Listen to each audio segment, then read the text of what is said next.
नाम मारूफ है और मेरा रोल नंबर है 13808। तो आज का हमारा टॉपिक है PNF के बारे में। तो सिंपली हम लोग आज बताएंगे कि प्रोप्रियोसेप्शन होता क्या है। तो बेसिकली ये प्रोप्रियोसेप्शन जो है वो हमारे पास 3 कंपोनेंट में डिवाइड होता है। प्रोप्रियोसेप्टिव का जो अपना मतलब है उसका मतलब बॉडी अवेयरनेस, यानी हमारी जो बॉडी है उसकी क्या पोजीशन है और वो कैसी है। फिर न्यूरोमस्कुलर में हमारे पास सिंपली हमारे पास नर्व और मसल आ जाती है जो कि आपस में वर्क कर रहे होते हैं। फिर उसके बाद फैसिलिटेशन आती है, यानी कोई चीज़ को आसान बनाना आता है। फिर उसमें हम लोग ये देखते हैं कि PNF हम लोग यूज़ करते क्यों हैं। हम लोग ये इसलिए यूज़ करते हैं कि हमारी फ्लेक्सिबिलिटी को इंक्रीज़ करे, रेंज ऑफ मोशन को इंक्रीज़ करे, कोऑर्डिनेशन में हमारे पास मदद करेगा, मसल स्ट्रेंथिंग में भी हमारे पास मदद करेगा और हमारे पास रिहेबिलिटेशन में भी मदद करेगा जैसे स्ट्रोक और इंजरी हो जाती है। उसके बाद हमारे पास जो सबसे इजी एग्जांपल हम लोग ऐसे रोज़मर्रा के हिसाब से जो हम लोग लेते हैं वो हमारे पास बाइसेप और ट्राइसेप है। उसमें हम सिंपली पेशेंट से कहते हैं कि वो अपना वो जो एल्बो है उसे बेंड करें, और जब पेशेंट एल्बो हमारे पास फ्लेक्शन पोजीशन में लाएगा तो हम उसे रेजिस्ट करने की कोशिश करेंगे। उसके बाद हमारे पास PNF की डिफरेंट टेक्निक्स आती है। उसमें सबसे पहली टेक्निक हमारे पास होल्ड और रिलैक्स टेक्निक आती है, और ये टेक्निक हम लोग टाइट मसल के लिए यूज़ करते हैं। और टाइट मसल के लिए हम लोग इस तरह यूज़ करते हैं कि हम लोग टाइट मसल को पहले स्ट्रेच करेंगे और पेशेंट से कहेंगे कि वो होल्ड करें, और फिर अगेंस्ट रेजिस्टेंस हम लोग उसे देंगे। होल्ड करेगा पेशेंट और हम रेजिस्टेंस देंगे। जैसे हमारे पास ये आ जाता है हैमस्ट्रिंग आ जाता है, हम पेशेंट से कहेंगे कि अब डाउनवर्ड वो करें, मूवमेंट करें, हम उसे रेजिस्ट करने की कोशिश करेंगे।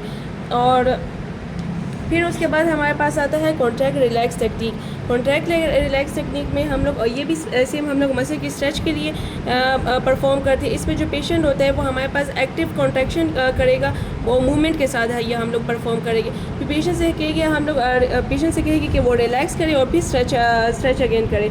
ये सेम हमारे पास हैमस्ट्रिंग के, जैसे हमने पिछले हैमस्ट्रिंग की एग्जांपल दी, सेम टू सेम वैसे ही इसकी भी एग्जांपल आ जाती है। फिर इसके बाद हमारे पास for relax with agonist contraction आती है। इसमें हम लोग जो टाइट मसल है उसको स्ट्रेच प्रोवाइड करेंगे, और फिर हम उसे आइसोमेट्रिक कॉन्ट्रैक्शन अप्लाई करेंगे, यानी होल्ड करेंगे, फिर उसे रिलैक्स करेंगे। और फिर हमारे पास जो इस पर ऑपोजिट मसल जो यानी एगोनिस है उसको जो कॉन्ट्रैक्ट एक्टिवली करेंगे।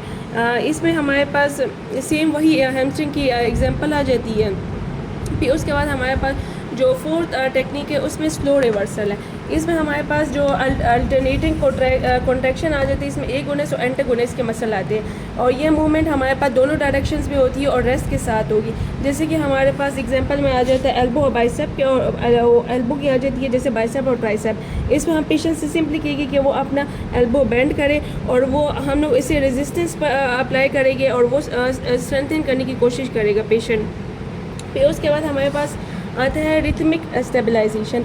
इसमें जो हम लोग पेशेंट को सिंपली कहेंगे कि वो अपनी पोजीशन जो उन्होंने ली हुई है वो सिंपली होल्ड करें, और थेरेपिस्ट हमारे पास रेजिस्टेंस अप्लाई करेगा डिफरेंट डायरेक्शन से, और पेशेंट जो है वो हमारे पास रेजिस्ट करेगा और वो मूवमेंट को अलाउ नहीं करने देगा। इसमें सिंपली हमारे पास शोल्डर की स्टेबिलिटी आ जाती है। फिर उसके बाद हमारे पास जो 6 नंबर है उसमें रिपीटेड कॉन्ट्रैक्शन होगी। इसमें हम लोग ना रिपीटेड रेजिस्टेंस हम लोग अप्लाई करेंगे, मूवमेंट के दौरान अप्लाई करेंगे, और इसमें हम लोग हेल्प करेंगे जो हमारे जो वीक मसल है इसको स्टिमुलेट करने के लिए हेल्प करेंगे। और ये मसल हम तब यूज़ करेंगे जब हमारे पास मसल वीक हो, और इसमें सिंपली हमारे पास शोल्डर की एबडक्शन आ जाती है। फिर उसके बाद हमारे पास D1 फ्लेक्शन आ जाता है। इसमें जो शोल्डर की जो हमारे पास पोजीशन होगी वो शोल्डर हमारे पास एक्सटेंशन में होगा, फिर एबडक्शन में होगा और इंटरनल रोटेशन में होगा, और जो एल्बो होगी हमारे पास वो एक्सटेंशन में होगी, और फोर आर्म हमारे पास प्रोनेशन में होगा, और जो रिस्ट है और फिंगर है वो हमारे पास एक्सटेंशन में होगी, और ये 8 to 12 inches away from the hip होगी। तो हम लोग इसकी पोजीशन ऐसे ही करेंगे, D1 फ्लेक्शन। के बाद आता है हमारे पास D1 एक्सटेंशन।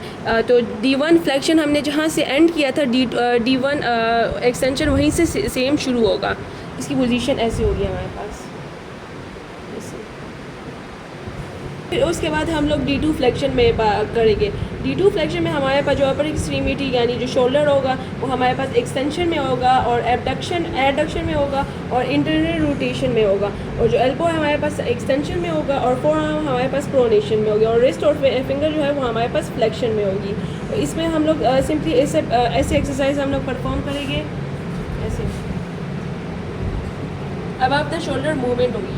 और फिर हम लोग जहाँ पर ये D2 फ्लेक्शन ख़त्म हुआ है तो हम लोग D2 एक्सटेंशन जो है वहीं से ही स्टार्ट करेंगे जहाँ पर एंड हुआ है।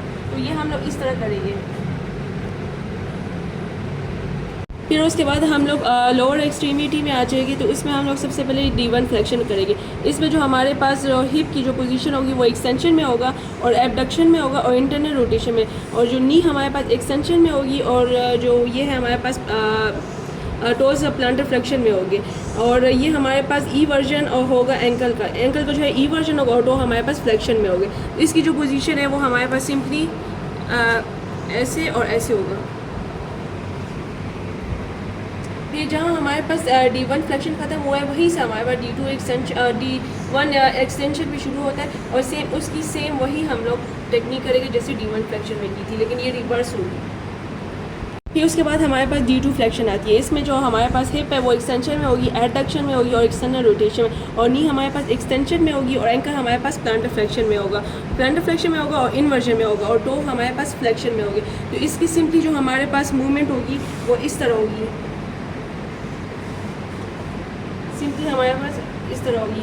और फिर हमारे पास जहाँ से D2 फ्लेक्शन ख़त्म होता है वहीं से D2 एक्सटेंशन शुरू होता है। तो यहाँ पर हमारे पास फॉर एग्जांपल अगर यहाँ पर ख़त्म हुआ तो ये हमारे पास D2 यानी रिवर्स होगा D2 फ्लेक्शन की। तो सेम यही हमारे पास पोजीशन होगी।